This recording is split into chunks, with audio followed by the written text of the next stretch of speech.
Hello and welcome to my summary of Live Letter Part 87, featuring 7.3 information as well as feedback and responses from the devs based on Occult, Crescent and the Cosmic Exploration content. As per usual, this translation I'm using is provided by the Final Fantasy XIV Reddit Discord. There will be a link in the description to join that if you wish to. Foxclan and Yoshi P lead the Live Letter then, firstly with their own thoughts about the game overall currently. Yoshi P says, "I've been feeling that our quality of service has declined recently, and I'm very sorry for that. Too many bugs we need to have emergency maintenance or a hotfix for. I've talked to the community team and the developer team about this. It feels like we got used to things a little bit too much and got comfortable. We grew bigger and processes didn't fully work out the way we had intended them to. We want to improve this again, especially with the new big content that we've recently released. That was difficult," referring of course then to Occult, Crescent and the Moon. "We want to keep providing fun and engaging content, and we will strive to do better." So this is a feedback reaction section to Occult, Crescent first then, and then Cosmic. Yoshi says, "Thank you for all the feedback that was sent in." They show this first slide that simply says, "I wish I could enter the Fort Tower with a pre-formed alliance." Yoshi says, "Many players have tried to clear or prog the Fort Tower. As of yesterday, there have been more than 400 clears, not 400 players, but 400 clears. We felt like the support through the system in DRS was a bit too high, so we wanted to reduce this a bit. We have what the community calls Island Gacha, just to get into an instance in which you can queue into the Fort Tower. It is difficult to get into the same island as a group of 48, so we will implement a feature in patch 7.3 that allows for pre-made alliance of 48 players to queue into the same instance at once. Because of how fast we're trying to do this, please don't have high expectations for the UI. When, people ask? Patch 7.3 will be in early August, Yoshi P confirms. Putting in multiple ciphers is increasing your chances to enter the tower, but it isn't possible to see who handed in how many ciphers.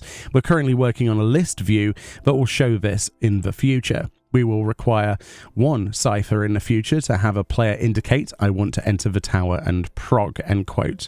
The next slide then, "I wish there was a normal and savage version of Fort Tower, like there was with Delibram Regine," a user says. Yoshi P says the simple answer on why we didn't have a normal and savage version is cost. I know this doesn't matter for a customer. We weren't able to do it for this instance, but in the future instances of Occult Crescent, we will try to have both a normal and savage version. Next slide then. "When Magic Pot and Happy Bunny coffers contain only materia and fireworks, the rewards feel inadequate for the effort required." Yoshi P says, "We have had every coffer give Gil as a reward as well, and our understanding of how rewarding that feels has been off. We do feel we have missed the mark on the rewards, and we're discussing on how to change this. Maybe we have given rewards from coffers that have been too good in the past." The next slide. "Enemies in the fates can be defeated too quickly. Unless you're paying attention to a fate, it may be completed before you even arrive." Yoshi P says, "This isn't limited to this instance, but it is difficult to adjust parameters to when an instance is crowded and then when it's nearly empty.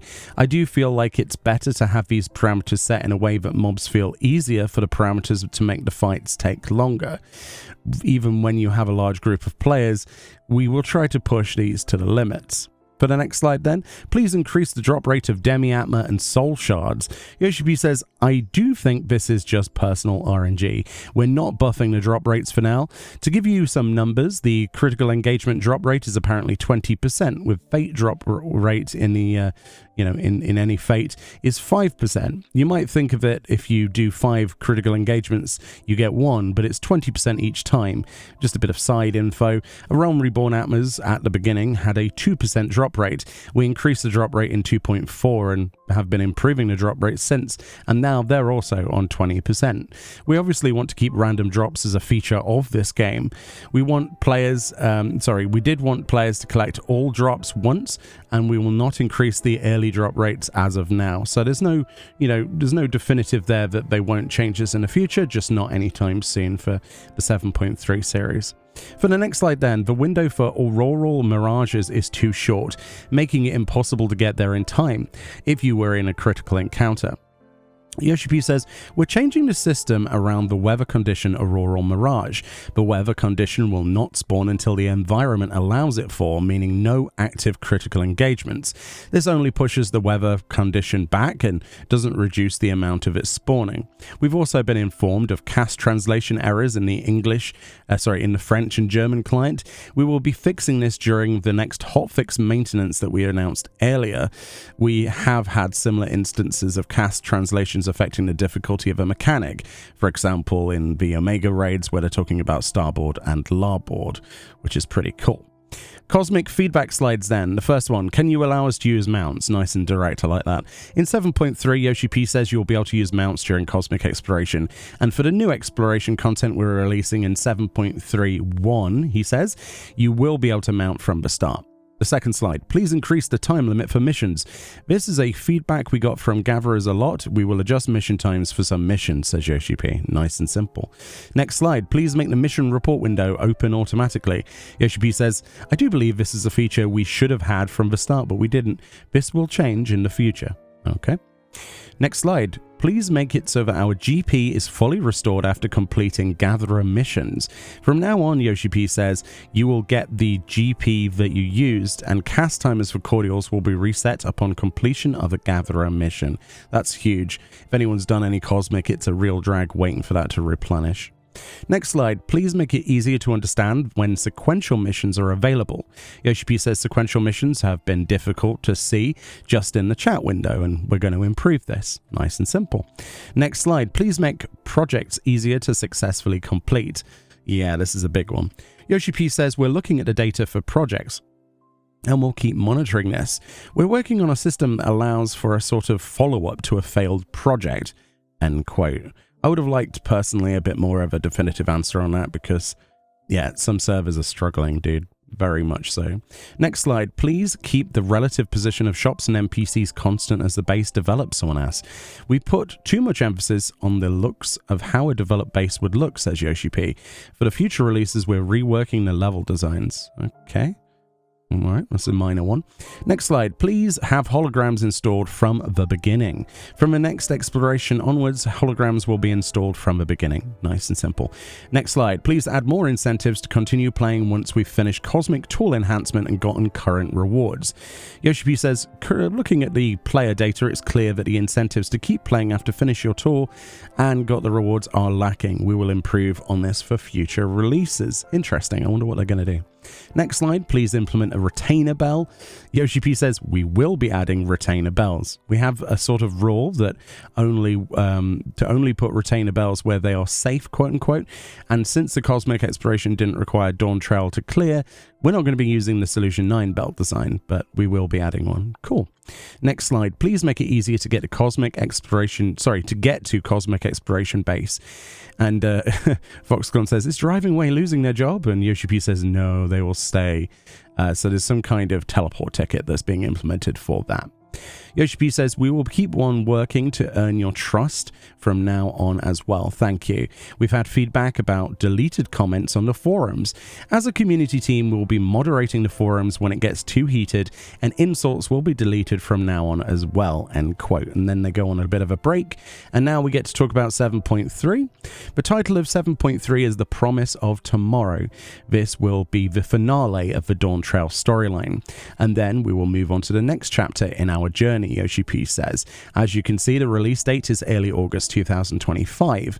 This is an illustration by Toshiyuki Itahana, which is the Final Fantasy IX character designer, so if that looks familiar, that's why. A recap then of what's going to be in the story, obviously an MSQ. People comment she has a book, and Yoshi P goes, you guys noticed fast. We know that you guys want her outfit, please wait. So they're obviously going to be doing that. You'll get her outfit in the future. There's lots of pictures here, lots to look at, but obviously, you know, they're pretty basic. There's not a lot of spoilers here necessarily. Now there's a new Allied Society quest being added in 7.3 series, the Yokhoi. You think this is the mount, Yoshi P says. You will see. And then shows this fluffy rabbit thing. It looks amazing. I need that. Also in 7.3 series will be more Hildebrand as we expected. I can't wait to see more of that. As part of the MSQ, the new dungeon will be called the Meso Terminal. which I believe in Japanese is the main terminal, which is interesting. I don't know why there's a localization difference there. Additionally, there's going to be a new trial, obviously with a new extreme mode, and they show a little picture. Also in 7.3 series, we've got the Echoes of Vana'diel Part 2, which is Sandoria, the Second Walk. We have just finished the first playtest of this, and the background music was bugged, says Yoshi P, with lots of bagpipe music, so that could have been entertaining. I wish I could have seen that. But yeah, that's scheduled. Sandoria, wow, that's going to be exciting. Reef of Snakes Unreal is the new Unreal, which finishes off all of the Unreals from Stormblood, so they'll be moving on after this to other Unreal adventures. New treasure map dungeon is added then, Vault 1 Iron. Yoshi P says, we have some new mini-games in the treasure dungeons. Maybe it is raps, or maybe it is a DJ. We don't know. Likely similar then to the Dancing Green fight. So it looks like they're being a little bit experimentative with that. That'll be interesting to see. Duty support also gets expanded in 7.3 to include Cutter's Cry now, as they're, obviously they're trying to make it so that you can queue up with AI for pretty much everything. That's the next one. PvP update then, Series 9 will begin, which is obviously any PvP. You can get new mounts and things like that, probably a new glamour. Looking forward for that, along with new PvP action adjustments and a new crystalline conflict area will be added. So another arena, new map. This is known as the Bayside Battleground they show here, which is Terralia inspired. Another screenshot here showing the layout better. Looks pretty cool. I like the colors there. On this very low resolution image.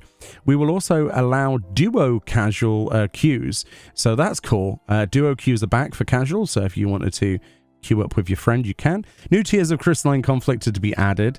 Omega and Ultima tiers. This is for ranking. And Yoshi P says, after you reach Crystal, your rank up and down will be determined by Crystal credit. Of course, there will be a parameter adjustment in Frontline as well, end quote. 7.31 will have a new cosmic exploration planet. With the Moongate hub completed, the exploration initiative is ready to venture forth into the cosmos. The new planet is apparently called Faena? I don't know how to pronounce that. Filled with rich flora and pretty caves and lots of other sci-fi references. It kind of looks like it's something out of Star Trek to me. This is clearly more alien than the moon, and it could be a good step in the right direction for exploration. So this, with this comes the next stage of the next Relic Tool series. So there's lots of new rewards as well. Obviously there'll be a spinning of a wheel thing again. And also the Starward Standing Stellar as well as Star Contributor effect will also be available on this new planet. So there we go. Also in the 7.3 series, as you can see, the next stage of the Phantom Relic weapon from Occult Crescent will be added. They showed us picture, and yeah, expect there to be another familiar grind, quote unquote, from previous weapons in the game. I'm personally kind of leaning towards there being a light stage, but it might be too early for that. Let me know what you think could be making the Warrior of Light regret existence. Additionally, in 7.3, as many people predicted, there's a new deep dungeon. They do a recap of what exactly a deep dungeon is, which presents nothing new in terms of information. However, this screenshot shows the new deep dungeon, and it looks a lot like Ilmeg and Titania. This is obviously what I wrote before I saw the actual reveal. It will be called Pilgrim's Traverse. Yoshi P says deep dungeons were always going up and down, but this time we're sliding. I cannot wait to do this content personally. I'm super excited for this one. I love this stuff. Requirements then. You must have completed the Endwalker MSQ and got to floor 50 of the Palace of the Dead. You must also be level 91 or above to enter. An NPC in Ilmeg will actually let you inside. And additionally, a new feature is being added to this type of content with this new one. A harder version of the floor 99 boss battle will be accessible from a dungeon entrance NPC upon completing it on normal mode. This can be challenged in a party of 4 at level 100. They say they will talk more about this and how it works in the next live letter part 88. So that is pretty exciting. Some new hard mode version of a boss. That could be quite fun. I do like deep dungeons. This is all Yoshi P was allowed to show of that boss. A sneak peek.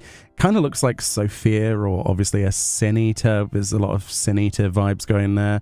Very interesting. Yoshi P says, I want to talk about system updates now, but I've been seeing comments about ultimates. There will be no ultimate in 7.3. He says, we are working on one, but obviously this is not going to be in 7.3, so there we go. The chat bubble feature is finally coming here, or at least we think it is. This will be making its debut somewhere in the 7.3 series, supposedly. It will be disabled by default, but you can turn this on in the settings. Text continues to display in the chat log as usual when this is turned on, but this can be also set to on and off according to the chat mode, so we can tailor what we want the bubbles to be and what we don't want them to be. For example, for party chat or say or whatever, you'll be able to change the font color of this as well, and it's a highly anticipated feature that's finally making its way in. Yoshi says we will improve or change this based on feedback. It can also be disabled during battle and PvP if you wish, and you can also set this to display 1 line or 2 lines of text with text truncated after reaching a certain word count. Very cool. A big one then for Viera and Hrothgar. Apparently you're getting expanded headgear. This is planned to expand with more support in future updates. Here is an example then of what they're showing on Hrothgar and Viera. There will be also a new feature to turn off and hide Viera ears. So if you don't like the way they clip with the new way of being displayed, you can turn them off if you wish to. This apparently can be assigned on certain headgear, so likely not all of it, and you will find this as a on-off subcommand on the visor toggle system on the character window, and the display settings will be saved to the registered gear set equipped at the time. Bangs apparently are now going to be displayed whilst wearing hood type headgear. Yoshi says the bangs change applies to every race. There's a before and then an after. Yoshi says there have probably been a lot of players who never wore hoods because of their hair disappearing. Yeah, I agree actually. I don't wear a lot of these, especially the raincoat that they're using or Cryos gear because of that, so that's an improvement. We finally got more news about the whiteboard feature for figuring out boss mechanics in the game. This is apparently coming in either 7.4 or much later, as it's in full development. As you can see, this has been expanded much more than we imagined before. Lots of functions to work out tactics for most, if not anything in the game.